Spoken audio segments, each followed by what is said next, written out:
ప్రియులారా, ప్రార్థనలో మనం జ్ఞాపకం చేసుకున్నట్లు క్రైస్తవ్యం లేదా బైబిల్ శాస్త్రవేత్తలను బలి కొనటం జరిగిందా? వాళ్ళను పొట్టన పెట్టుకోవటం జరిగిందా? సత్యం చెప్పినటువంటి వారిని హింసించి, విసిగించి, భయపెట్టి, ఆంక్షలు విధించి, వారి యొక్క మరణానికి కారణమై, మతమంటే మౌఢ్యం తప్ప,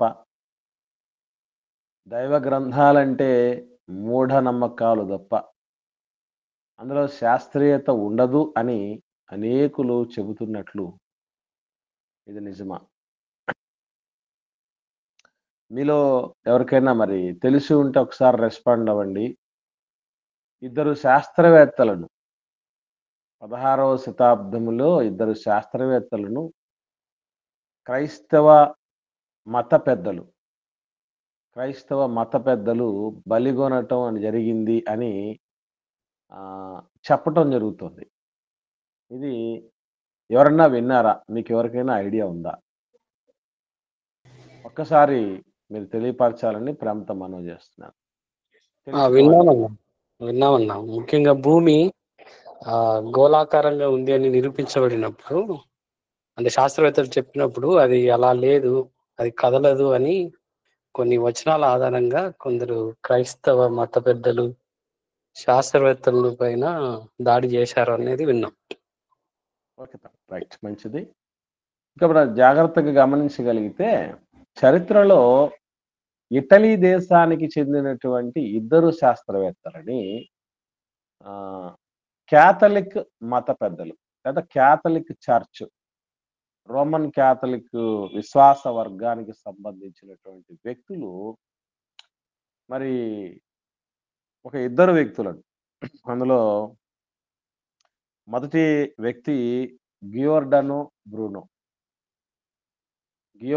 బ్రూనో అనేటటువంటి వ్యక్తి 1543వ సంవత్సరంలో హీలియోసెంట్రిక్ థియరీ అని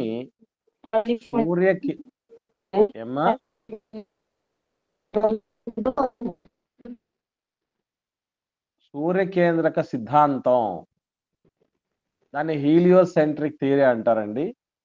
ఆయన కొపర్నికస్ అనేటటువంటి వ్యక్తి ఈ విశ్వానికి అంతటికీ కూడా సూర్యుడు కేంద్రంగా ఉన్నాడు. సూర్యుని చుట్టూ భూమి, మిగిలినటువంటి గ్రహాలు, ఉపగ్రహాలు తిరుగుతూ ఉన్నాయి. భూమి ఏదో విశ్వానికి కేంద్రంలో ఉందని, భూమి చుట్టూనే ఈ సూర్యుడు, చంద్రుడు, మిగతా తిరుగుతున్నాయని ఏదైతే చెప్పబడిందో గత కాలంలో, అంటే దీనిని స్థాపించినటువంటి వ్యక్తి ఉన్నాడు, టాలమీ అనేటటువంటి వ్యక్తి. ఆయన భూకేంద్రక సిద్ధాంతం అంటాడు దాన్ని, జియోసెంట్రిక్ థియరీ అంటారండి. దానిని ఆయన ప్రతిపాదించాడు. మరి ఆయన ప్రారంభంలో ప్రతిపాదించింది బైబిల్లో చెప్పబడిన కొన్ని విషయాలకు అనుకూలంగా ఉన్నాయని ఆయన్ను ప్రశంసించడం జరిగింది. చర్చ్ వ్యవస్థ ఆయనకు సన్మానాలు చేయటం జరిగింది, చాలా చేశారు. భూకేంద్రక సిద్ధాంతాన్ని ప్రతిపాదించినటువంటి టాలమీని చాలా ప్రశంసించి అభినందించడం అనేది జరిగింది. ఆ తదుపరి చాలా కాలం వరకు ప్రపంచంలో ఇతను చెప్పినటువంటి భూకేంద్రపు సిద్ధాంతమే చలామణిలోకి వచ్చింది. ఎప్పుడైతే కొపర్నికస్ అనేటటువంటి ఆయన వచ్చాడు, ఆయన ఎన్నో ప్రయోగాలు చేసి, పరిశోధన చేసి అంతరిక్షం మీద స్థాపించినటువంటి విషయం ఏంటంటే, ఈ విశ్వానికి భూమి కేంద్రం కాదు, భూమి కూడా తిరుగుతోంది. కొన్ని గ్రహాల్లో ఇది కూడా ఒకటి. సూర్యుడు విశ్వానికి కేంద్రంలో ఉన్నాడు, సూర్యుని చుట్టూనే భూమిని మరికొన్ని గ్రహాలు తిరుగుతూ ఉంటున్నాయి అని తెలియపరిచాడు. ఆ సిద్ధాంతాన్ని తెలియపరిచినటువంటి కొపర్నికస్ యొక్క ఆదర్శాలను బాగా వంట పట్టించుకొని గియోర్డానో బ్రూనో అనేటటువంటి వ్యక్తి ప్రారంభంలో రోమన్ క్యాథలిక్ సేవకుడు, పాస్టర్ గారు. అక్కడ నుంచి ఎప్పుడైతే ఈ కొపర్నికస్ సిద్ధాంతాలకు సంబంధించినటువంటి విషయాలు చదవటం ఆసక్తి కలిగి మొదలు పెట్టడం జరిగిందో, అప్పటి నుంచి ఆయన ఈ సూర్యకేంద్రక సిద్ధాంతం కరెక్టు. విశ్వానికి సూర్యుడే ప్రధానంగా ఉన్నాడు, మధ్యలోనున్నాడు. భూమి సూర్యుడి చుట్టూ తిరుగుతోంది అనేటటువంటి విషయాన్ని తెలియపరిచినందుకు ఈ పెద్దలు ఎవరైతే ఈ చర్చ్ పెద్దలుగా పిలువబడినటువంటి వాళ్ళున్నారో, రోమన్ క్యాథలిక్ చర్చ్ పెద్దలు, ఆయన్ని చాలా సార్లు ఖండించడం జరిగింది. ఆయన్ని చాలా గట్టిగా ప్రతిఘటించడం జరిగింది. నువ్వు ఏ దేవుడినైతే నమ్మావో, ఏ పుస్తకాన్నైతే నమ్మావో, ఆ పుస్తకం యొక్క మౌలికమైనటువంటి సూత్రాలకు భిన్నంగా వ్యవహరిస్తున్నావు. సూర్యుడి కేంద్రం ఏంటి ఈ ప్రపంచానికి, ఈ లోకానికి లేదా ఈ విశ్వానికి? భూమి కేంద్రంగా ఉందని, భూమిని కాన్సంట్రేట్ చేస్తూ, భూమిని బేస్ చేసుకొని దేవుడు ఎన్నో చోట్ల బైబిల్‌లో మాటలు చెప్పాడు గదా! నువ్విలా చెప్తున్నావేంటి? అసలు మా మధ్య పుట్టి, మా మతానికి ఎసరు పెడుతున్నావు నువ్వు. ఇలా నువ్వు చెబితే ఎవడు నమ్ముతాడు బైబిల్‌ని? ఎవడు నమ్ముతాడు దేవుడిని? ఎవడొస్తాడు చర్చ్‌కి? అనేటటువంటి ఉద్దేశంతో ఆయనని క్రీస్తు శకం 1600 సంవత్సరంలో, క్రీస్తు శకం 1600 సంవత్సరంలో ఫిబ్రవరి 17వ తారీఖున ఆయనని ఒక స్తంభానికి కట్టేసి సజీవ దహనం చేయటం జరిగిందాయన. స్తంభానికి కట్టేసి సజీవ దహనం చేస్తే, దానికి అంటే ఎన్నో సార్లు ఒకవేళ నువ్వు చెప్పినటువంటి ఈ మాటలన్నిటిని, నువ్వు రాసిన పుస్తకాలన్నిటిని ఉపసంహరించుకొని, నేను చేసింది తప్పు అని ఎప్పుడైతే అంటావో, నిన్ను నిర్బంధం నుంచి వదిలేస్తాము, నిన్ను విడుదల చేసేస్తామని ఎన్ని సార్లు వాళ్ళు చెప్పినా, లేదంటే నువ్వు చాలా శిక్ష అనుభవించాల్సొస్తుంది, నిన్ను విడిపించేవాడు ఎవడు ఉండడని బెదిరించినా గూడా ఆయన మరి నన్ను చంపొచ్చు గానీ, నేను కనిపెట్టిన లోకానికి తెలియపరిచిన సత్యాన్ని చంపలేరు అన్నటువంటి ఉద్దేశంతో ఆయన ఆత్మార్పణకి సిద్ధపడడం అనేది జరిగింది. ఎప్పుడైతే ఆయన చనిపోయిన 400 సంవత్సరాలకి పోప్ జాన్ పాల్ II అనేటువంటి రోమన్ క్యాథలిక్ సంబంధించినటువంటి పెద్ద ఆ వర్గానికి, ఆ విశ్వాస వర్గానికి ఏదైతే ఉందో రోమన్ క్యాథలిక్ విశ్వాస వర్గం, దానికి పెద్దగా ఉన్నటువంటి వ్యక్తి మనకు తెలుసు, పోపు అంటారు కదా! ఆ పోప్ జాన్ పాల్ II బహిరంగంగా క్షమాపణ కోరటం జరిగింది. మేము చాలా పొరపాటు చేశాము, గియోర్డానో బ్రూనోను చంపి అనేటువంటి అని బహిరంగ క్షమాపణ మరి చర్చ్ వ్యవస్థ తరపున లోకానికి తెలియపరచడం జరిగింది. ఇది ప్రధానంగా గియోర్డానో బ్రూనోని మరి ఈ రోమన్ క్యాథలిక్ చర్చ్ వ్యవస్థ అపార్థం చేసుకొని, వాస్తవంగా నిజం కాదది. ఎక్కడే గాని పరిశుద్ధ గ్రంథం విశ్వానికి కేంద్రం భూమి అని చెప్పలేదు, విశ్వానికి కేంద్రం సూర్యుడని కూడా చెప్పలేదు. స్పష్టంగా ఏ విషయాన్ని దేవుడు చెప్పకపోయినా వీళ్ళెందుకు అలా గట్టిగా ప్రతిఘటించడం జరిగింది? భూమిని పట్టుకొని ఎందుకు వేలాడుతూ రావటం జరిగింది? దీనికి కారణాలు ఏంటి అనేది మనకు తెలియాలి. తర్వాత 1642వ సంవత్సరంలో, అంటే ఈ గియోర్డానో బ్రూనోను చంపేసినటువంటి ఒక 42 సంవత్సరాలకి గెలీలియో గెలిలీ అనేటటువంటి శాస్త్రవేత్తను కూడా మనకు తెలుసు కదా. గెలీలియో గెలిలీ కనుక్కున్నది టెలిస్కోప్ను కనుగొనడం అనేది జరిగింది. ఆయన చాలా చాలా విషయాలు కనుక్కోవటం జరిగింది. మంచి మంచి ఆవిష్కరణలు చేశారు. ఆయన చేసినటువంటి ఆవిష్కరణలన్నింటిలో అత్యంత గొప్పదైనటువంటి ఆవిష్కరణ టెలిస్కోప్ ఆవిష్కరణ. దీంతో మరి ఖగోళ వస్తువులను చూసి, నక్షత్రాలను చూసి, సూర్యుడు, చంద్రుడిని అన్నిటిని చూసిన తర్వాత ఆయన కోపర్నికస్ సిద్ధాంతాన్ని బలపరిచి, బ్రూనో చెప్పినటువంటి విషయాన్ని బలపరిచి చెప్పినప్పుడు మరలా చర్చ్ వ్యవస్థ ఆయన మీద కూడా ఉక్కుపాదం మోపి, ఒక 70+ ఏజ్‌లో ఉన్నటువంటి వ్యక్తి ఆ సమయానికి ఆయన పూర్తిగా ప్రాచుర్యంలోకి వచ్చి, ఆయన పుస్తకాలు రాసి, ఉపన్యాసాలు చేసి, ఏది సూర్యకేంద్రక సిద్ధాంతాన్ని గొప్పగా లోకానికి చాటుతున్నప్పుడు 70 ఇయర్స్ ప్లస్ ఏజ్‌లో ఉండగా ఆయన్ని ఒక చీకటి గదిలో నిర్బంధించి, యావజ్జీవ కారాగార శిక్ష విధించి, ఆయన అలా అక్కడ ఉండగానే వయసు పైబడిన కారణం చేత ఆయన చనిపోవటం జరిగింది. యావజ్జీవ కారాగార శిక్షలో ఉండగానే ఆయన చనిపోవటం జరిగింది 1642 సంవత్సరంలో. ఈ రీతిగా చర్చ్ వ్యవస్థ ఏదైతే ఉందో, ఈ బైబిలును నమ్మినటువంటి వ్యక్తులు ఎవరైతే ఉన్నారో, అలాగే మతానికి సంబంధించి క్రైస్తవ మతానికి సంబంధించిన పెద్దలు ఎవరైతే ఉన్నారో, మరి ఆ విధంగా వీళ్ళు ఇద్దరు మహనీయులను, చాలా గొప్ప మేధావులను పట్టనబెట్టుకోవటం జరిగింది అని చెప్తూ, మతం ఏనాడు కూడా శాస్త్రీయతను నూరిపోయేదు. శాస్త్రీయ దృక్పథాన్ని కలిగి ఉండదు. అది అంధవిశ్వాసాలతో, మూఢ విశ్వాసాలతో తులతూగుతూనే ఉంటుందది. దానికి శాస్త్రీయతతో, సత్యంతో, నిజానిజాలతో సంబంధం అనేది ఉండదు. ఎప్పుడూ బైబిల్ ఏం చెప్తుందో అనేది గుడ్డిగా నమ్ముతూ పోవాలి. అది నిజం కాకపోయినా, అది సత్యం కాకపోయినా, అందులో శాస్త్రీయత లేకపోయినా దాన్ని ఫాలో అవుతూ పోవాలి. బైబిల్ ఒకటే కాదు, మీరు ప్రపంచంలో ఉన్న మతం అన్నటువంటిది అంతా ఎప్పుడు ఇలాగ చెప్తుంది. దైవ గ్రంథాలని పిలువబడుతున్న అన్నీ కూడా ఏదో ఆదర్శం పేరిట, దైవత్వం పేరిట,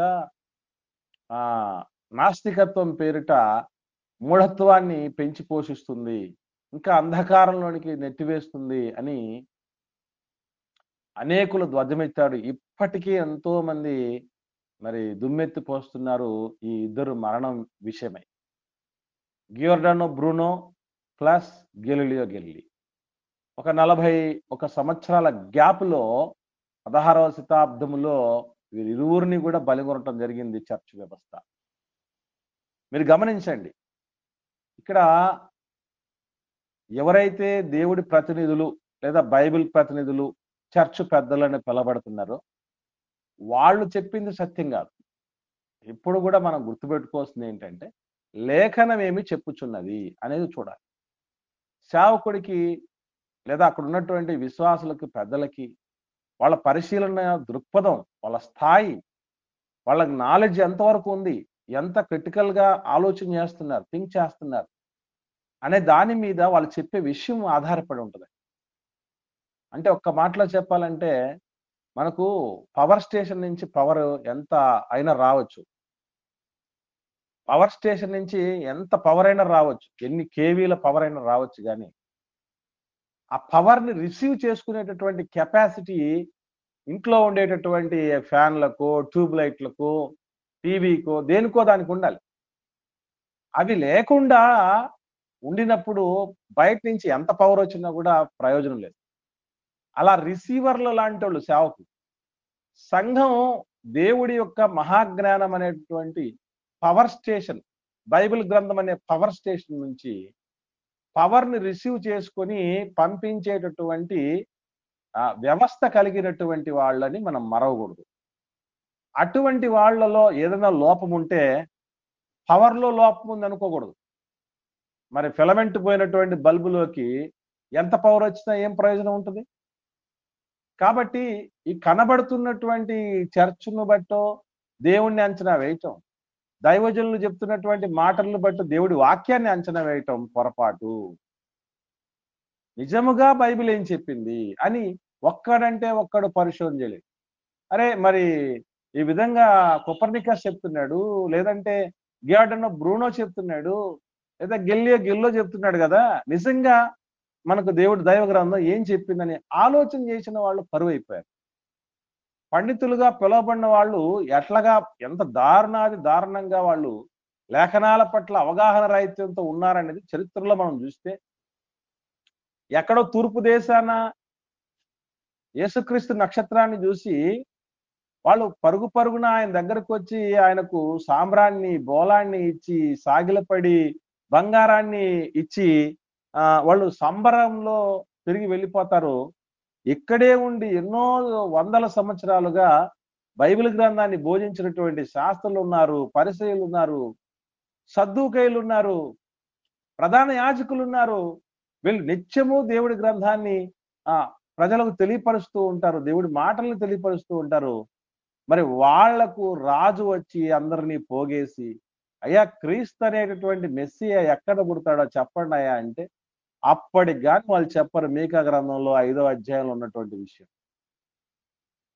అలాగా మీరు గమనించగలిగితే బైబిల్ పట్టుకున్నామని చెప్పినటువంటి వ్యక్తులు చాలా మంది దాని మీద పట్టు లేక మరి దారుణంగా దేవుణ్ణి దేవుడి మాటల్ని దెబ్బతీస్తున్నారు. ఎప్పుడైనా గుర్తుపెట్టుకోండి, నిజంగా ఏం చెప్పింది దైవ గ్రంథం, ఏం చెప్పింది నిజంగా లేఖనం ఏమన్నా అలాగే చెప్పిందా? సూర్యుడు తిరగటం లేదని గాని, చంద్రుడు తిరగటం లేదని గాని, భూమి తిరగటం లేదని గాని ఎప్పుడైనా చెప్పిందా అనేది ఒక్కసారి మనం ఆలోచన చేయాలి.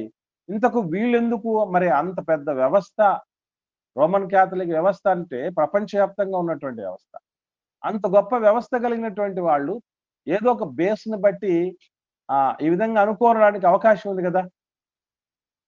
ఎలా అనుకున్నారు అన్నటువంటి విషయాల్ని మనం జాగ్రత్తగా గమనిస్తే యోబు గ్రంథము 38వ అధ్యాయం పరిశుద్ధ గ్రంథంలో కొన్ని విషయాలు అలాంటి వాళ్ళు అనుకోవటానికి ముఖ్యమైనటువంటి కారణాలు ఏమై ఉంటాయి అనేది మనం జాగ్రత్తగా ఆలోచన చేస్తే యోబు గ్రంథము 38వ అధ్యాయము 33వ వచనం చూద్దాం పిల్లరా. యోబు గ్రంథం 38వ అధ్యాయము 33వ వచనం ఒకరు చదవండి దయచేసి. ఆకాశ మండలపు కట్టడలను నీవెరుగువా? దానికి భూమి మీద గల ప్రభుత్వంను నీవు స్థాపింపగలవా? ఇక్కడ చెప్పబడినటువంటి ఈ మాట మనకేమనిపిస్తుంది చెప్పండి? ఈ చెప్పబడినటువంటి ఈ మాట ఏమనిపిస్తుంది మనకి? జాగ్రత్తగా ఆలోచన చేసి చెప్పండి. ఆకాశంలో ఉన్న కట్టడాలకు భూమి మీదనే ప్రభుత్వం ఉంది. ఆకాశం చాలా పెద్దది, అందులో నక్షత్రాలు ఎన్నో ఉన్నాయి, అందులో గ్రహాలు ఉన్నాయి, ఉపగ్రహాలు ఉన్నాయి, సూర్యుడు ఉన్నాడు, చంద్రుడు ఉన్నాడు. ఇంతమంది ఉంటే అక్కడ ఉన్నటువంటి వాటన్నిటికీ కూడా భూమి మీద ఉంది సిస్టమ్. అంటే కేంద్రం ఎక్కడ ఉంది? సెంట్రల్. ఇప్పుడు సెంట్రల్ గవర్నమెంట్ అంటాం, అందులో రాజధాని నగరం అంటాం. మొత్తం దేశంలో ఉండేటువంటి కార్యకలాపాలన్నీ అక్కడ జరుగుతూ ఉంటాయి.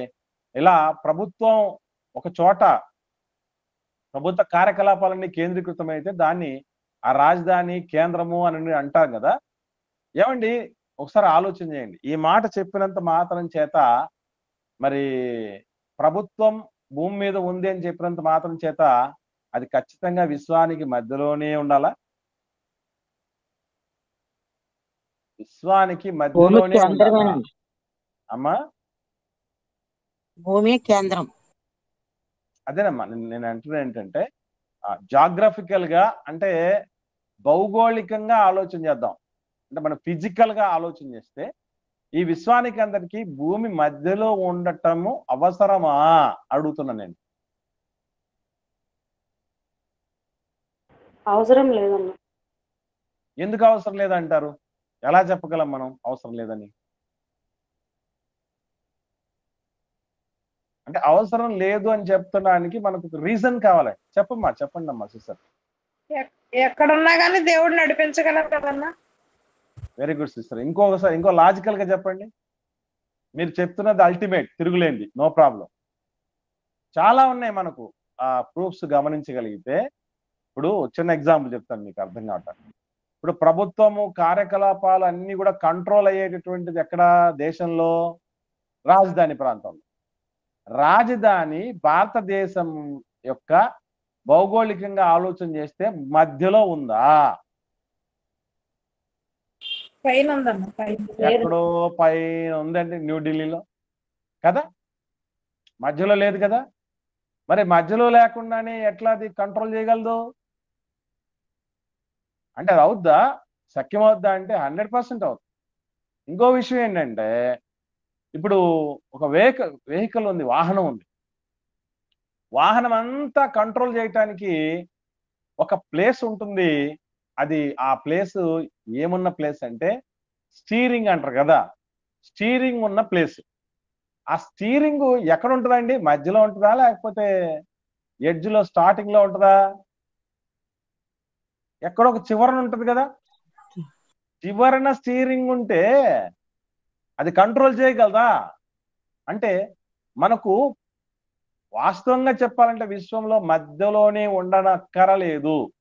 కాకపోతే అక్కడ చెప్తున్న విషయం ఏంటంటే ఈ విశ్వమే భూమిని బేస్ చేసుకొని, అనగా భూమి మీద ఉన్న మానవుణ్ణి బేస్ చేసుకొని కట్టబడింది అని మాటల్లో, దేవుడి మాటలోని ఆ మాటలోని ఆంతర్యం తప్ప, వాస్తవంగా చెప్పాలంటే ఫిజికల్ గా ప్రపంచానికి లేదంటే ఈ విశ్వానికి మధ్యలో భూమి ఉందని అర్థము కాదు.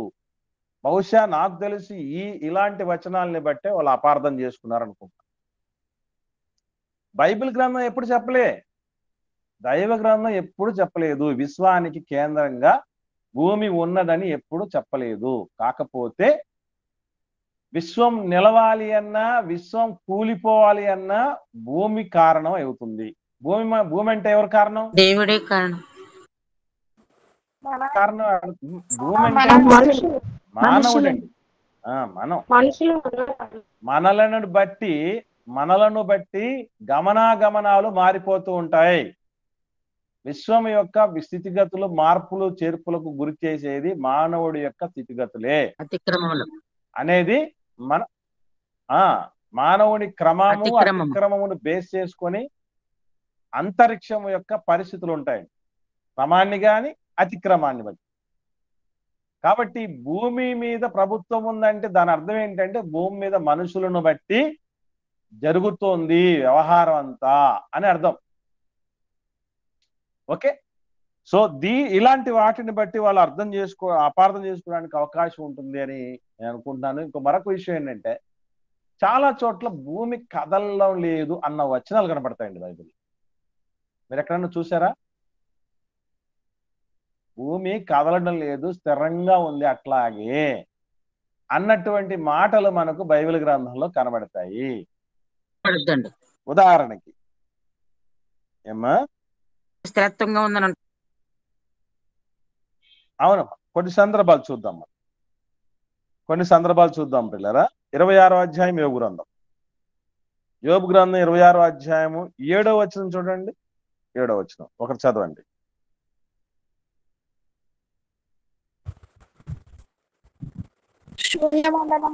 యోబు గ్రంథం 26వ అధ్యాయం 7వ వచనం. శూన్యమండలము పైన ఉత్తర దిక్కునున్న ఆకాశ విశాలమును ఆయన పరిచయం, శూన్యము పైన భూమిని వేలాడదీశాను. భూమిని వేలాడదీశారండి. మనం కొన్ని వేలాడదీస్తాం కదండి. మామూలుగా ఓల్డెన్ డేస్ లో మనం ఏదన్నా విలువైనటువంటి ఆహార పదార్థాలని మనం నిల్వ చేసుకోవటానికి ఏం వాడేవాళ్ళం? ఉట్టి వాడేవాళ్ళం కదండి. ఉట్టి అనే దాన్ని వాడేవాళ్ళం కదా. ఆ ఉట్టి అలా వేలాడదీయబడిందంటే అది కదులుతున్నట్ట, తిరుగుతున్నట్ట, తిరగకుండా అట్లాగే ఉన్నట్ట స్థిరంగా అలా ఉన్నట్టు అంతే కదండి. స్థిరంగా ఉన్నట్టే కదా. కాబట్టి అలా వేలాడదీశాడు అని అంటే అర్థం ఏంటంటే అది కదలకుండా ఉంది అని దేవుడే చెప్తున్నాడు. భూమి ఎక్కడా కదలట్లేదు అని ఇట్లాంటి వాక్యాలను బేస్ చేసుకుని మరొక చోట ఏంటంటే ఇదే యోబు గ్రంథం 38వ అధ్యాయం 4వ వచనం చూద్దాం. యోబు గ్రంథం 38వ అధ్యాయం 4వ వచనం చూద్దాం. ఇక్కడ ఏముందో చూద్దాం, చదవండి. నేను భూమికి పునాదులు వేసినప్పుడు నీకు వివేకం కలిగినడలో చెప్పు. చాలక్క అమ్మ, చాలమ్మా. ఇక్కడ మీరు గమనించండి, భూమికి ఏమేసాడు దేవుడు? పునాది. ఇప్పుడు మన ఇంటికి పునాది వేసాం, ఎందుకు చెప్పండి? స్థిరంగా ఉండటానికండి. స్థిరంగా అక్కడే ఉండటానికి కదండి, ఎక్కడికి కదలకుండా స్థిరంగా ఉండటానికే కదా. కాబట్టి దేవుడు భూమికి పునాది వేసాడంటే ఏమిటి అర్థం? కదలకుండా కదలటం లేదు, జరగట్లేదు, స్థిరంగా ఉంది అని అర్థం. ఓకేనా? అలాగే కీర్తనల గ్రంథంలో కూడా చూద్దాం. 104వ కీర్తన 5వ వచనం. 104వ కీర్తన 5వ వచనం చూడగలిగితే ఇక్కడ ఏం చెప్తున్నాడు చూడండి. భూమి ఎన్నటికీ కదలకుండానట్లు ఆయన దానిని పునాదుల మీద స్థిరపరిచాడు. చూడండి, దేవుడు ఏం చేశాడటండి? చాలా క్లారిటీగా భూమి ఎన్నటికి కదలకుండునట్లు దేవుడు పునాదుల మీద స్థిరపరిచాడంటు. 93వ కీర్తన ప్రారంభం చదవండి. 93వ కీర్తన ప్రారంభం.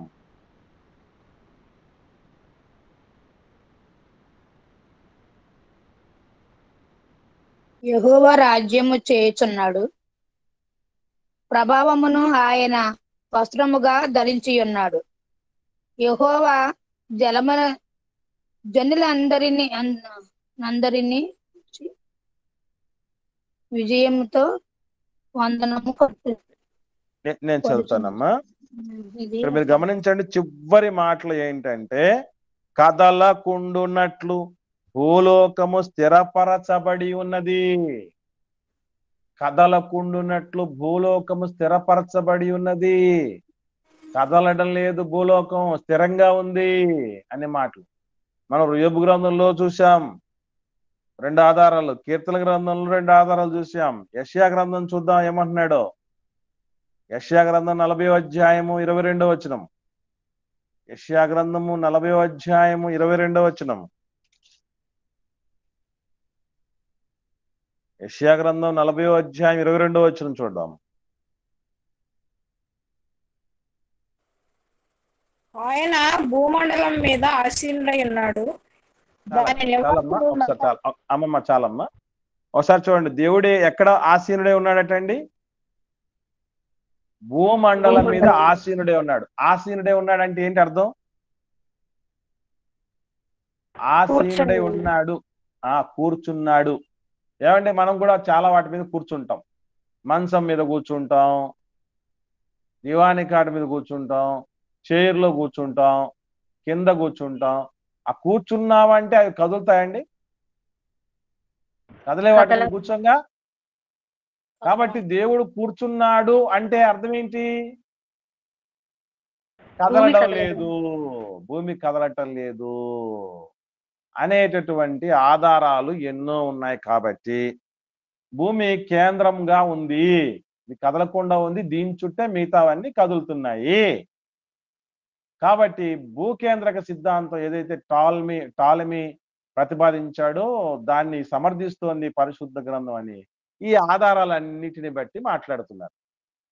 ఇప్పుడు నేను అడుగుతున్నాను, మరి ఇలాంటి పరిస్థితులు, ఇలాంటి ఆధారాలతో భూమి కదలడం లేదని ఉంది కదా, మరి ఎలా నిరూపించగలం మనం భూమి కదులుతోంది, తిరుగుతోందని?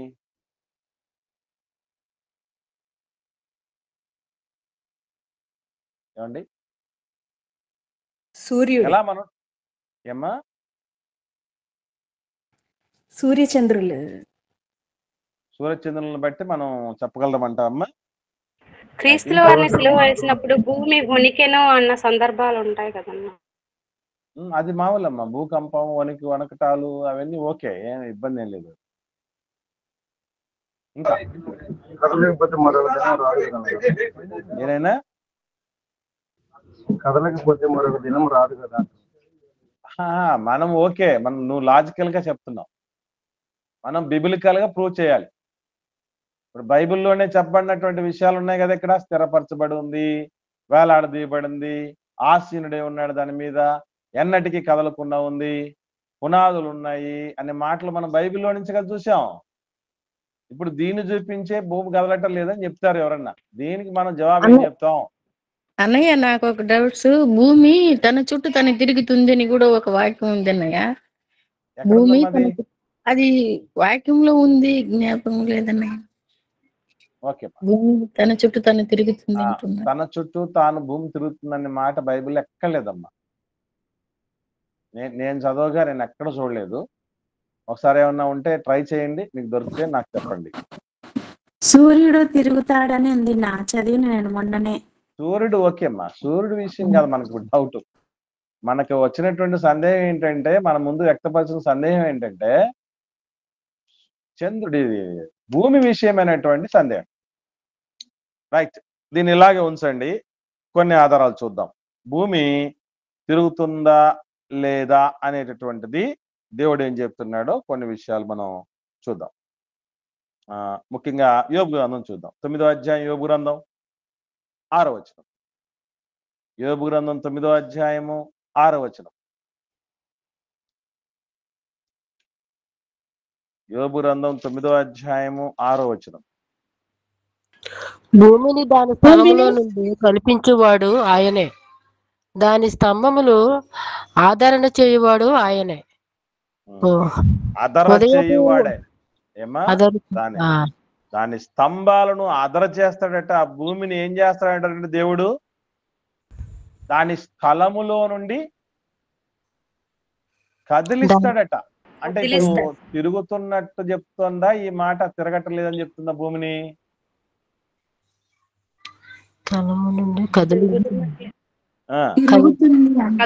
తిరుగుతున్నట్టుగా ఉంది కదమ్మా, తిరుగుతున్నట్టు ఉంది కదా, చెప్పండి. రైట్, ఇది ఇలాగే ఉంచండి. 99వ కీర్తనకు వద్దాం. కీర్తనల గ్రంథం 99వ కీర్తన ప్రారంభ వచనం. 99వ కీర్తన ప్రారంభ వచనం.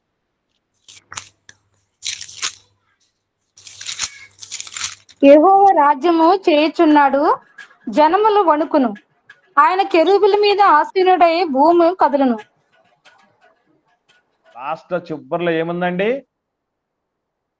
భూమి కదులును. భూమి కదులును. ఇప్పుడు మనం యోబు గ్రంథంలో ఒకటి చూసాం, 9వ అధ్యాయం 6వ వచనంలో, అలాగే 99వ కీర్తన ప్రారంభంలో చూసాం. ఈ రెండు ఏమని చెప్తున్నాయి? భూమి తిరుగుతోంది అని స్థాపిస్తున్నాయి. ఇదే కీర్తన గ్రంథంలోనే 147వ కీర్తన 15వ వచనం చూద్దాం. 147వ కీర్తన 15వ వచనం. భూమికి ఆజ్ఞనిచ్చిన వాడు ఆయనే, ఆయన వాక్యము బహు వేగముగా పరిగెత్తును. దీన్ని బట్టి మనకి ఏమర్థం అవుతుంది చెప్పండి? తిరుగుతుందన్నా, బహువేగంగా తిరుగుతోంది. నిమిషానికి 1000 మైళ్ళ వేగంతో తిరుగుతోందని లెక్క కట్టారు మన వాళ్ళు. ఇంతకు లెక్కలు తెలిసాయంటే తిప్పుతూ ఉన్నాడు కాబట్టి దేవుడు అది లెక్కల్లోకి వచ్చాయి, అవునా? సో బహువేగంగా భూమికి ఆజ్ఞ ఇస్తాడు దేవుడు, బహువేగంగా పరిగెడుతుంది ఆజ్ఞ వల్ల భూమి అని చెప్తున్నాడు గ్రంథకర్త. చాలా మంది అనుకున్నారు, ఏమన్నా తెలుసా, భూమి మీద ఏ వాహనం తిరిగినా కూడా మనకు భూమి నుంచి వస్తున్నటువంటి పెట్రోలు, ఈ గ్యాస్, డీజిల్ వీటితో తిరుగుతున్నాయి కదా. అంటే భూమి మీద ఒక ప్రాంతం నుంచి ఒక ప్రాంతానికి ఒక చిన్న వాహనం వెళ్ళాలంటేనే భూమి నుండి వచ్చేటువంటి ఏదో ఒక ఇంధనం మనం వాడుకుంటున్నాం, ఫ్యూయల్. మరి భూమి తిరుగుతుందంటే భూమికి ఎక్కడి నుంచి వస్తుంది ఇంధనం? కొంతమంది అన్నారు ఏమనంటే భూమిలోనే ఉన్నాయి కదా ఇవన్నీ, పెట్రోల్ నిల్వలు, డీజిల్ నిల్వలు, అలాగే గ్యాస్ నిల్వలు, వాటిని వాడుకుంటుందంట భూమి. ఏమండి మీరు ఒకసారి గమనించండి, నిజంగా వాటినే వాడుకొని ఉంటే ఎవరికైనా భూమి మీద మనుషులకు మిగిలేవా? అసలు భూమి ఎంత ఉంది, ఆ ఉన్నటువంటి ఆ భూమిని తిప్పటానికి, ఆ వేగానికి, ఆ సంగతికి ఎంత అవసరమైతుంది కన్జంప్షన్కి, దేవుడు ఫ్యూయల్ గా వాడింది భూమిని తిప్పటానికి ఏంటో చెప్పాడు ఇక్కడ. ఏం వాడేటండి ఫ్యూయల్ ఏంటి? భూమి తిరగటానికి ఇంధనం ఏంటట? దేవుని వాక్యం. దేవుడి వాక్యం వల్లే తిరుగుతుంది. మరి ఇన్ని ఆధారాలు భూమి తిరుగుతోంది అని చెప్పా. ఇదే బైబిల్లో ఇంతకుముందు మనం చదివినటువంటి మాటలేంటి? ఆయన వేలాడదీశాడు, శూన్యమండలం మీద, పునాదుల మీద స్థిరపరిచాడు, ఎన్నటికీ కదలకుండా ఉందది. ఇదంటే ఏంటి అర్థం? ఇప్పుడు ఏది నమ్ముదాం మనం? తిరుగుతోంది అని బైబిల్ చెప్పింది, భూమి తిరగట్లేదని బైబిల్ చెప్పింది. ఏం చేద్దామంటారు మరి? మనం ఉండలేం కదా అమ్మా. అది మనకు లాజిక్ వద్దమ్మా. ఇప్పుడు బైబిల్లో ఉన్నటువంటి విషయాన్ని మనం ఎలా అర్థం చేసుకోవాలో చెప్పండి. దేవుడు కదిలిస్తే అది కదులుతుంది. ఇంకా చెప్పండి.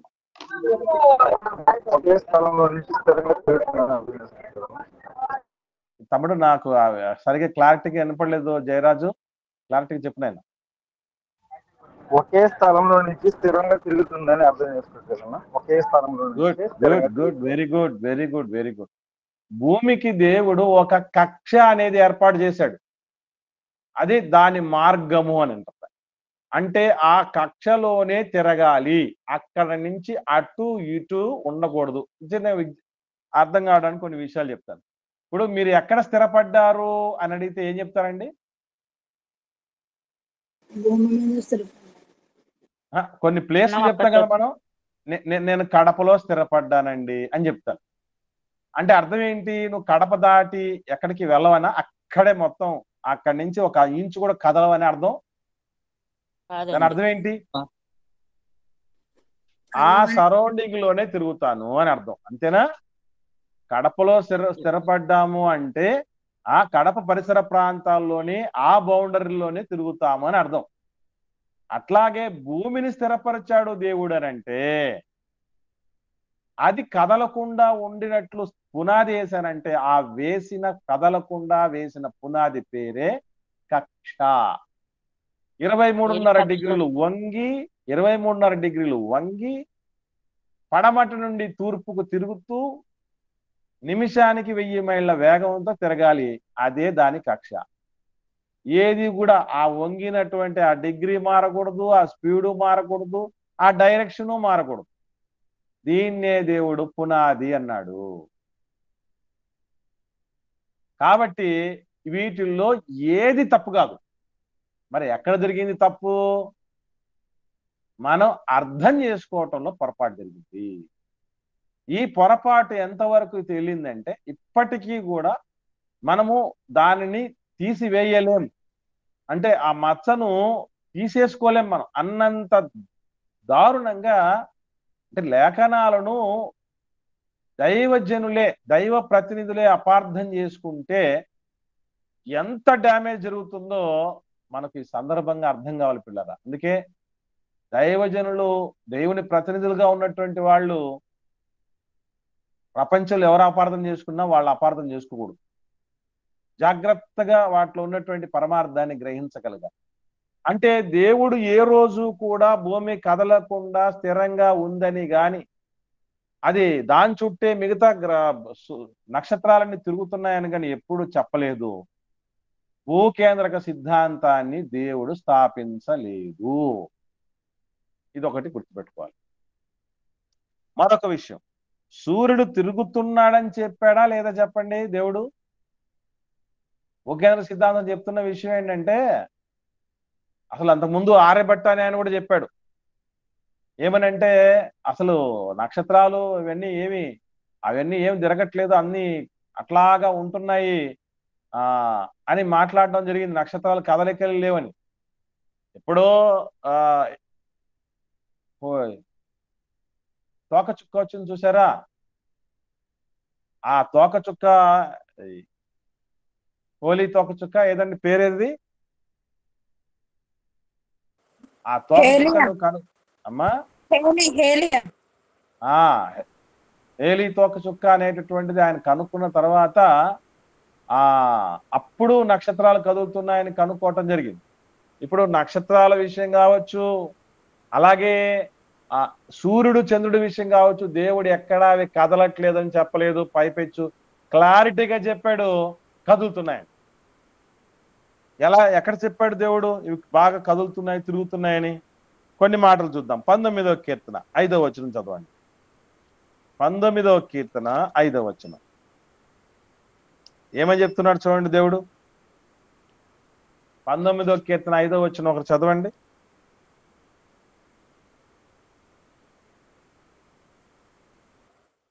19వ కీర్తన 5వ వచనం. తన అంతఃపురములో నుండి బయలుదేరు పెండ్లు కుమారుని వలె ఉన్నాడు. కుమారుడు ఒక్క నిమిషం అమ్మా. ఈ అత్తడు అని ఆయన ఎవరండి? దేవుడు కాదమ్మా, 4వ వచనం చివరిలో ఉంచండి. వాటిలో ఆయన సూర్యునికి గుడారం వేసెను. అంటే మాట్లాడుతున్న దేవుడి గురించి, సూర్యుని గురించి. అతడు ఏం చేస్తున్నాడటండి? అంతఃపురములోండి బయలుదేరు పెళ్లి కుమారులా ఉన్నాడట. ఇంకా సూర్యుడు పరుగెత్త ఉల్లసించున్నట్లు తన పదమునందు పరిగెత్త ఉల్లసించుచున్నాడు. అతడు ఆకాశమున ఈ దిక్కు నుండి బయలుదేరి ఆ దిక్కు వరకు దాని చుట్టూ తిరిగి వచ్చుచున్నాడు. అతని వేడికి మరుగైనది ఏదీ లేదు. ఎంత క్లారిటీగా చెప్తున్నాడు. సూర్యుడు ఈ దిక్కు నుండి ఆ దిక్కు వరకు ఒక సూర్యుడు పరిగెత్తేటట్టు పరిగెడుతున్నాడు అన్నటువంటి విషయం బైబిల్ గ్రంథం ఎనాడో చెప్పింది. క్రీస్తు పూర్వం దాదాపు 1000 సంవత్సరాల క్రితం చెప్పినటువంటి మాటలండి ఇవి. సూర్యుడు తిరుగుతున్నాడు అన్నటువంటి మాటలు దేవుడు చాలా స్పష్టంగా చెప్పాడు. అంత మాత్రమే కాకుండా ప్రసంగి గ్రంథంలో కూడా ఏమని మాట్లాడుతున్నాడు చూద్దాం. ఇది క్రీస్తు పూర్వం 900 ప్రాంతంలో చెప్తున్నటువంటి మాట. మొదటి అధ్యాయం ప్రసంగి గ్రంథం 5వ వచనం. మొదటి అధ్యాయం ప్రసంగి గ్రంథం 5వ వచనం చూడగలిగితే చదవండి ఒకరు. సూర్యుడు ఉదయించును, సూర్యుడు అస్తమించును, తాను ఉదయించు స్థలము మరలా చేరుటకు త్వరపడు. చూడండి ఏం చేస్తున్నాడటండి. దీన్ని బట్టి మనకి ఏం చెప్తున్నాడు దేవుడు చెప్పండి. సూర్యుడు తిరుగుతున్నాడని చెప్తున్నాడా, తిరగట్లేదని చెప్తున్నట్టు చెప్పండి. తిరుగుతున్నాడండి, తిరుగుతున్నాడిని బట్టి ఆయన యొక్క డైరెక్షన్లు మారడాన్ని బట్టి మొట్టమొదటిసారిగా ప్రపంచంలో పుట్టినటువంటి గడియారం పేరేం పేరు తెలుసండి? భూమి మీద కాలాన్ని కనుక్కోవటానికి మనిషి ఏర్పాటు చేసుకున్న గడియారం పేరేం పేరంటే ఎండ గడియారం. ఎండ గడియారం లేదా నీడ గడియారం అంటారు. ఏమంటే ఈ విషయం కూడా బైబిల్లో చాలా స్పష్టంగా చెప్పాడు దేవుడు. యెషయా గ్రంథం చూద్దాం 38వ అధ్యాయం. ఇది కూడా క్రీస్తు పూర్వం దాదాపు 700 సంవత్సరాల కాలంలో రాయబడింది. యెషయా గ్రంథం 38వ అధ్యాయము 8వ వచనం చూడండి. యెషయా గ్రంథం 38వ అధ్యాయం 8వ వచనం.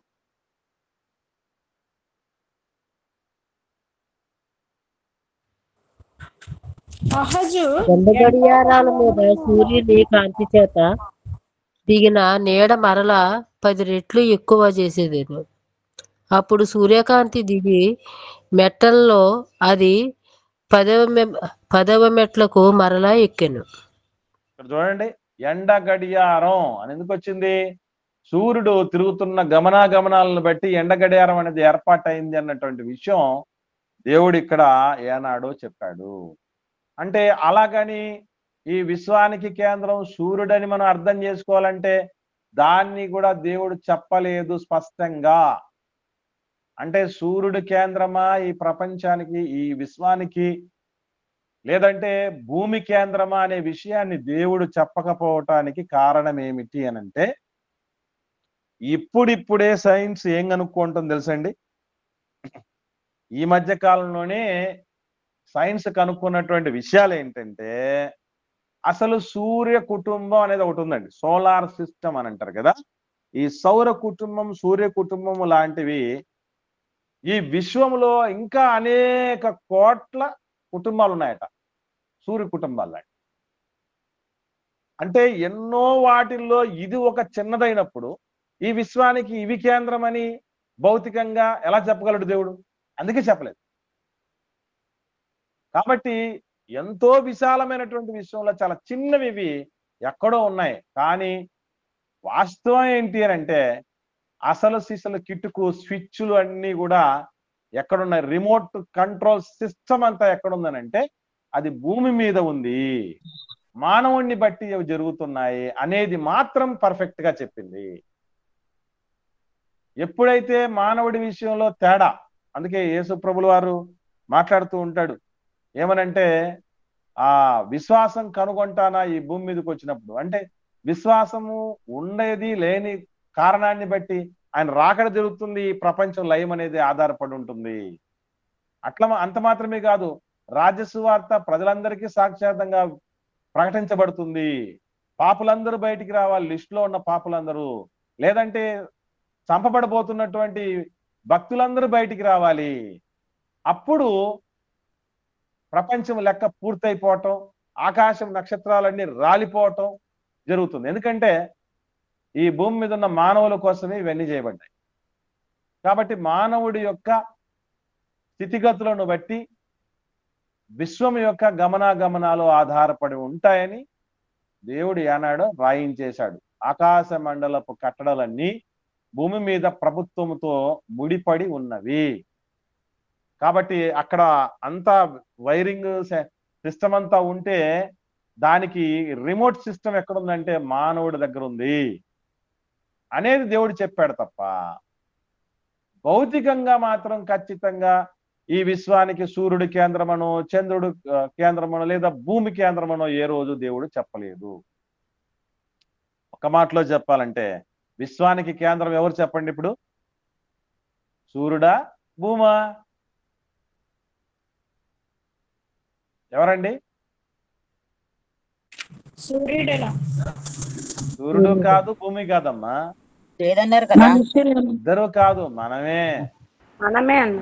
ఈ విశ్వానికి కేంద్రం ఎవరంటే మనమే. మనలను బట్టే విశ్వం యొక్క నిలకడ గాని లేదంటే రాలిపోవటం గాని ఆధారపడి ఉంటుంది. కాబట్టి జియోసెంట్రిక్ థియరీ కాదు, హీలియోసెంట్రిక్ థియరీ కాదు, హ్యూమన్ సెంట్రిక్ థియరీ. బైబిల్లో దేవుడు చెప్పిన థియరీ ఏంటంటే హ్యూమన్ సెంట్రిక్ థియరీ చెప్పాడు. కనుక కేవలము అపార్థం చేసుకుని ఆనాడు చర్చి పెద్దలుగా పిలువబడినటువంటి వాళ్ళు గియోర్డనో బ్రూనో గారిని అలాగే గెల్లియో గారిని ఇరువురిని పట్టణ పెట్టుకోవడం జరిగింది. ఈ చేసిన తప్పిదం ఏదో బైబిల్ దేవుడు చేసిన తప్పిదంగా బైబిలే వెళ్ళి డైరెక్ట్ చేసింది అన్నటువంటి రీతిగా చాలా మంది అపార్థం చేసుకుంటున్నారు. దైవజనుడు చెప్పినంత మాత్రం చేత అది దేవుడు చెప్పిన మాట కాదా అని చెక్ చేసుకోమని దేవుడు చెప్పాడు. మీరు ఏమి వినుచున్నారో జాగ్రత్తగా చూసుకోండి అని ఎందుకు చెప్పాడు దేవుడు? ఊరికే చెప్పాడా? ఇలాంటి దుర్మార్గాలు జరుగుతూ ఉంటాయి కాబట్టే జాగ్రత్త వహించాలి. క్రైస్తవులు నిజమైనటువంటి అంటే పరిశుద్ధ గ్రంథం ఏదైతే ఉందో ఆ గ్రంథం ఏ రోజు కూడా ఇటు సూర్యకేంద్ర సిద్ధాంతాన్నో భూకేంద్ర సిద్ధాంతాన్నో సమర్థించలేదు. ఎవరికి కొమ్ము కాయలేదు, ఒకరికి మోదంగా ఒకరికి ఖేదంగా ఉండలేదు. కేవలము దేవుడు చెప్పిన సిద్ధాంతం మానవ కేంద్రిత సిద్ధాంతం. ఈ మధ్యకాలంలో మా స్కూల్లో ఏ విద్యా బోధన జరుగుతుందంటే విద్యార్థి కేంద్రిత విద్య జరుగుతుంది, స్టూడెంట్ చైల్డ్ సెంటర్డ్ ఎడ్యుకేషన్ చెప్తా అంటారు. అలాగా విద్యా వ్యవస్థ విద్యార్థిని బేస్ చేసుకుని ఎట్లాగైతే ఉంటుందో ఈ విశ్వ వ్యవస్థ మానవుణ్ణి బేస్ చేసుకుని దేవుడు ప్రిపేర్ చేశాడు. కాబట్టి సూర్యుడు కాదు, చంద్రుడు కాదు, భూమి కాదు, కేవలం కర్త కర్మ క్రియ లాంటి ముఖ్యమైన రిమోట్ సిస్టమ్ అంతా మానవుడిలోనే దేవుడి పెట్టడం జరిగింది. మానవుడు దేవుడికి దాసోహమైపోగలిగితే ఈ భూలోకాన్ని స్వర్గానికి తీసుకుని వెళ్ళొచ్చు. ఎప్పుడైతే అడ్డం తిరుగుతాడో ఈ ప్రపంచం వల్లకాడైపోతుంది. ఆఖరికి నిత్యము కాలిపోయేటటువంటి దీపావళి మహా అంటే 1 రోజు 2 రోజులు, మహా అంటే 1 నెలలో కొన్ని రోజులు మనం చేసుకుంటాం. అక్కడ నిత్య దీపాలు ఉంటుందండి. అది అగ్ని ఆరదు, పురుగు చావని పరిస్థితులు ఉంటాయి. కాబట్టి ఇది మన చేతుల్లో దేవుడు పెట్టినటువంటి విషయం. భూమి మానవులకు దేవుడు ఇచ్చి ఉన్నాడట బైబిల్ గ్రంథం సెలవిస్తుంది. కనుక ప్రియులరా, ఇది ఎవరో మానవులు అపార్థం చేసుకుని చెప్పినటువంటి విషయం తప్ప చర్చి పెద్దలు దైవ గ్రంథాన్ని తప్పుగా ఆలోచించి తీసుకున్న స్టెప్ తప్ప దేవుడు చెప్పింది కాదు. ఒకవేళ దైవ గ్రంథములో కూడా లేదండి ఇదిగో ఇది కరెక్ట్, ఈ సూర్యుడికి కేంద్రమే ఉంది కరెక్ట్ అనేది కానీ లేదా భూమి కేంద్రంగా ఉందనే విషయం కానీ దేవుడు చెప్పుంటే అది శాస్త్రం ఏదన్నా ఒక దాని మీద దేవుడు చెప్పుంటే దాని ఇది కాదని నిరూపించుంటే అప్పుడు తప్పైపోద్ది. అయ్యయ్యో ఏదో దైవ గ్రంథం సైన్స్ నిలబడదండి, శాస్త్రానికి నిలబడదండి, దానికి అడ్డం తిరిగితే సైంటిస్టులన్నీ చంపేస్తుందండి అని గ్రంథం చెప్పింది కాదది. గ్రంథం అపార్థం చేసుకోబడి ఆ పెద్దలు చెప్పిన విషయం అనేది దయచేసి ప్రతి ఒక్కరు గమనించండి. కనుక క్రైస్తవ మత పెద్దలు బలిపెట్టుకున్నారు కరెక్టే, కానీ వాళ్ళు బైబిల్ మూలాన చెప్పింది కాదది, దేవుడి మూలాన చెప్పింది కాదు. ధర్మశాస్త్రంలో దైవ ధర్మశాస్త్రంలో ఈ విషయాలు లేవు అనేటటువంటి విషయం మరవకండి. దేవుడు మనకి ఎంత అవసరమో అంతే ఇచ్చాడు. ఒకడు అడిగాడు నన్ను ఏమనంటే, బ్రదర్ బైబిల్లో మీకు అంతా మొత్తం చెప్తాడు దేవుడు అని చెప్తున్నావు, బానే ఉంది కదా, బానే ఉంది.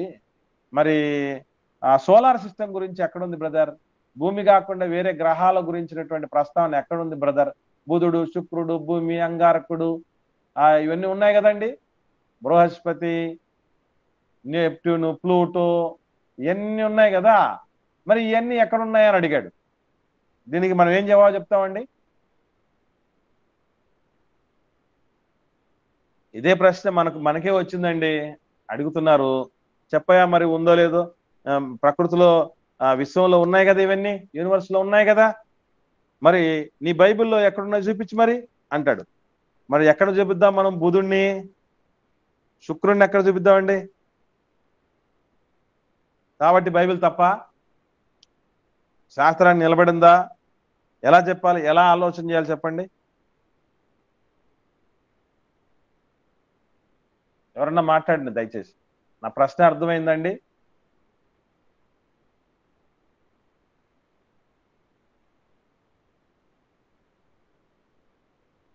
ఎవరు స్పందించట్లేదు. మీరు లైన్ లో ఉన్నారా లేదా ఒకసారి చెప్పండి. తెలియదన్నా చెప్పండి. ఆన్సర్ చెప్పలేకపోతున్నాయండి. ఓకే రండి, రైట్, గమనించండి.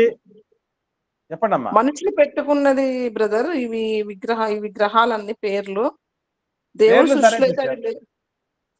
మనకు వేరే గ్రహాల గురించి అయినా ఉండాలి కదా సిస్టర్. పేర్లు అంటే వదిలేద్దాం, పేర్లు వదిలేద్దాం. ఎలా మనం ఆ సిస్టమ్ విషయం మనం ఎలా చెప్పగలం? సోలార్ సిస్టమ్ అనేది ఒకటి ఉంది కదా, పేర్లైనా వదిలేయండి.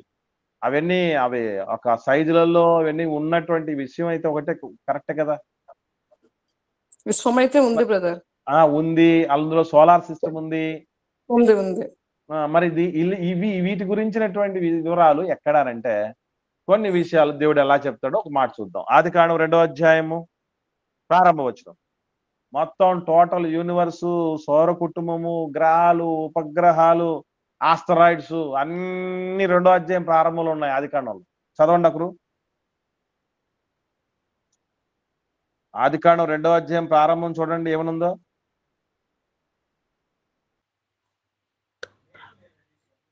ఆకాశము భూమియు వాటిలోనున్న సమస్తము సమూహమును సంపూర్తి చేయబడెను. దేవుడు చాలమ్మా 1వ వచనమే అయిపోయింది. ఆకాశం, భూమి, వాటిలోనున్న సమస్త సమూహము అన్నాడు. సమూహాల్ని మనం ఏమన్నాం? సిస్టమ్స్ అంటున్నాం ఇంగ్లీష్ లో. అయితే సోలార్ సిస్టమ్ అని, సౌర కుటుంబం అంటున్నాం. ఆ సమూహం కదా. కుటుంబం అంటే ఏంటి అర్థం? ఒక గ్రూపు. కాబట్టి ఎన్ని సమూహాలు ఉన్నాయని చెప్తున్నాడు? సమస్త సమూహాలు అని చెప్పాడు. ఆండ్రోమేడా ఒకడు అన్నాడు, పాలపుంత లేదు కదా, అది అక్కడ బైబిల్ ఎక్కడ చెప్తే పాలపుంత ఉందని. ఆండ్రోమేడా నక్షత్ర మండలాలు లేవు కదా అని అంటే, ఒరే అన్ని ఉన్నాయిరా నాయన అని చూపించాం ఈ మాటని. సమస్త సమూహం అంటే మనం ఏదో పేరు పెట్టుకున్నాం. ఇప్పుడు చెప్పాలి, పేర్లు మనం పెట్టుకున్నాం, కానీ అవన్నీ దేవుడు చేశాడని చెప్పాడా లేదా? చేశాడు బ్రదర్. అంటే అన్ని వచ్చాయి, సమస్తంలోనే అన్ని వచ్చేసాయి. కాబట్టి సర్వరోగ నివారణి దేవుడి మాటలు అప్పుడప్పుడు కొన్ని సందర్భాల్లో చెప్పిన మాటలు ఎట్లా ఉంటాయంటే సూక్ష్మంలో మోక్షం అంటారే, అట్లా ఒక్క చిన్న మాటలో విశ్వంలో ఉన్నటువంటి వాటన్నిటి గురించి దేవుడు చెప్పాడు. ఇప్పటికీనండి మానవుడికి చాలా తక్కువ తెలిసిన సైన్స్ ఏదంటే ఖగోళ శాస్త్రమేనండి. అతి ప్రాచీనమైనది అదే, ఇప్పటికీ మిస్టరీగా ఉండేది కూడా అదే. అస్ట్రానమీ అంటారు దాన్ని, ఖగోళ శాస్త్రం. ఇప్పటికీ మిస్టరీనే. ఇప్పటికీ అంటున్నారు ఏమనంటే విశ్వం విస్తరించిపోతుందండి, విశ్వానికి అంచు తెలియదు అని. అంచు లేదంటారు, కానీ నిజమేంటి తెలుసండి? విశ్వానికి అంచు ఉంది, కానీ మానవుడు తెలుసుకోలేకపోయాడు. అది మానవుడు అందుకోవాలి, ఇంకా ఎదగాలి. ఎందుకంటే సకల సంపూర్ణతకు పరిమితి కలదు అంటాడు గ్రంథకర్త, కీర్తనాకారుడు. సకల సంపూర్ణతకు పరిమితి కలదు అంటాడు. అంటే అర్థం ఏంటి? అంచుంది, ఎడ్జ్ ఉంది, లిమిట్ ఉంది అని చెప్తున్నాడు. కాకపోతే ఇప్పుడున్నటువంటి ఈ ఖగోళ శాస్త్రవేత్తలకు తెలిసింది చాలా తక్కువ కాబట్టి ఇంకా విస్తరిస్తూ పోతుంది, అంచు ఇంకా దొరకలేదు. అదేనమ్మా. కాబట్టి మనం అందరం గుర్తుంచుకోవాల్సినటువంటి సత్యం ఏంటంటే, దైవజనులు చెబుతున్నదే దైవ గ్రంథం చెబుతున్నదని అపార్థం చేసుకోకండి. ఇప్పుడు ఆ రోజు చర్చి పెద్దలు చెప్పినటువంటి విషయం నిజంగా బైబిల్ చెప్పిందని ఒక్కడంటే ఒక్కటి పరిశీలన చేయలే. అది పరిశీలన చేసి ఎస్ మీ బైబిలే వాళ్ళని తప్పుపట్టించింది అని అంటే అప్పుడు మాట్లాడితే మనం ఏదన్నా అర్థం ఉంటుంది. కానీ ఇది వ్యర్థమైపోయేటటువంటి వాదనలే చేస్తున్నారు కనుక దయచేసి గమనించండి. పరిశుద్ధ గ్రంథం భూకేంద్రక సిద్ధాంతాన్ని చెప్పలేదు, సూర్యకేంద్రక సిద్ధాంతాన్ని చెప్పలేదు, అలాగని భూమి కదలట్లేదని చెప్పలేదు, నక్షత్రాలు ఇవన్నీ కదలట్లేదని చెప్పలేదు, కదులుతున్నాయని చెప్తారు. వాటి యొక్క గమనాగమనాలు వాటి సజావుగా సాగటమా లేదా మొత్తం ఆగిపోయి పెట్టలు రాలేట్టు టోటల్ గా రాలిపోయి అగ్నిగుణం అవటం అనేది మానవుడి చేతుల్లో ఉంది అని మాత్రం దేవుడి గ్రంథం చెప్పింది. ఇదండి క్రైస్తవ్యం శాస్త్రవేత్తలను బలిగొందా అన్నటువంటి ప్రశ్నకు జవాబు. ఎవరికైనా ఏమైనా సందేహాలు ఉంటే దయచేసి అడగండి.